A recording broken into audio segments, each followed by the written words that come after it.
జగన్మోహన్ రెడ్డి గారి మీద నేను అతని కేసులు బాగా కొనసాగుతున్నాయి. అవసరమైతే మరి వేరే కోర్టుకైనా మార్చండి, లేదంటే త్వరితగతిన విచారించండి. అప్పుడు సంవత్సరంన్నర క్రితమే 1170 సార్లు అయింది వాయిదాలు అతను అడగటం. కోర్టుకు కూడా వెళ్ళటం మానేసేయడని చెప్పి వేయటం జరిగింది.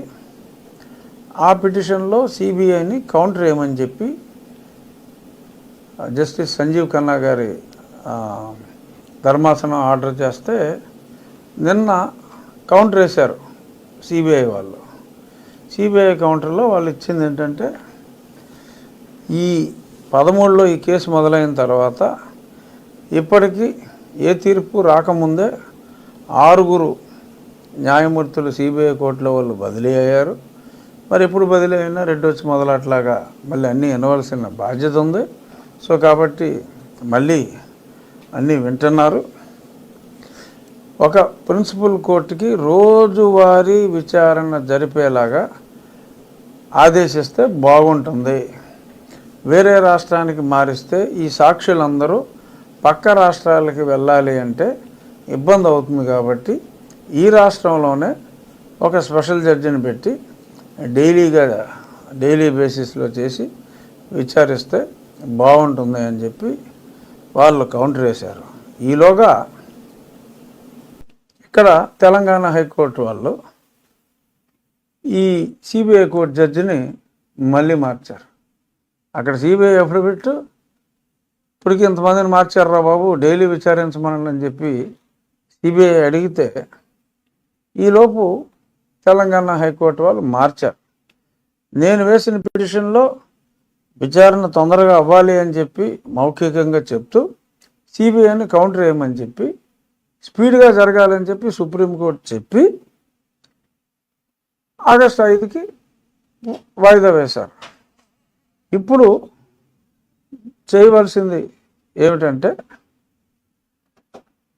నేను ఒక పిటిషన్ మళ్ళీ ఫైల్ చేశా.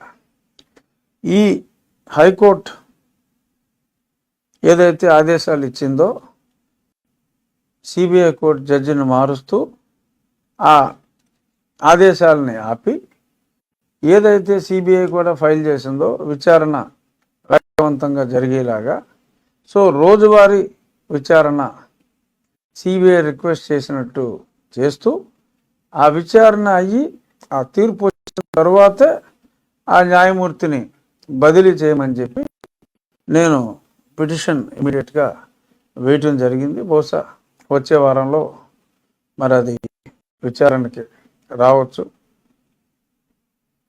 అది జరిగిన దానికి నిన్న మీరు పేపర్లో చూసుంటారు, సిబిఐ కోర్టు జడ్జి మళ్ళీ బదిలీ, మళ్ళీ ఇంకో 5 సంవత్సరాలు పట్టొచ్చు అని చెప్పి వచ్చిన దాని మీద ఆ సిబిఐ కౌంటర్ చూసుకుని నేను మళ్ళీ ఇంకొకటి వేయటం జరిగింది ఇమీడియట్గా.